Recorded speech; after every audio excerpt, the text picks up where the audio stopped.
Nadisgrasya sa Pasig City ang trailer truck na may kargang mahigit 1,000 sako ng harina.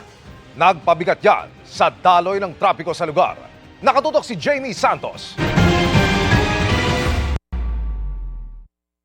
Pagkaliwa ng truck na ito sa Shaw Boulevard sa Barangay San Antonio sa Pasig, tumaob ang trailer nito.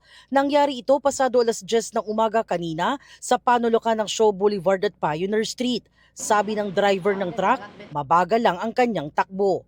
Nagulat na lang ako, may kumalabog eh. Siyempre, pumreno ko na tsaka ako kinabahan, nakala ko mayroong naipit ba, ganon. Kasi nakita ko na sa side mirror din na bumaliktad talaga. Pero hindi ko siya talagang matulin. Mabagal lang. Sa tingin ko, posibleng sa gulong siguro, ganon na pumutok. Pumutok din kasi yung gulong. Pumutok yung gulong. Saan bahagi sir yung pumutok Dito, na dito. gulong? Sa likod? Yung traktor, sa likod. Isa sa mga tinitignang anggulo ng Pasig Police ang posibleng overloading o sobrang bigat ng kargamento nito. Ayon sa Pasig Police, karga ng truck ang nasa 1,600 sako ng harina na nasa 41 tonelada ang bigat. Humambalang sa kalsada ang truck pati ang mga karga nitong sako na nagdulot ng pagbigat ng trapiko. Yung cost ng traffic natin about dyan sa truck, gumagawa kami ng about na ibang ruta na pwede mapaluwag namin o saan ibang dapat way na sa natin nilalagay para mabawas-bawasan yung volume.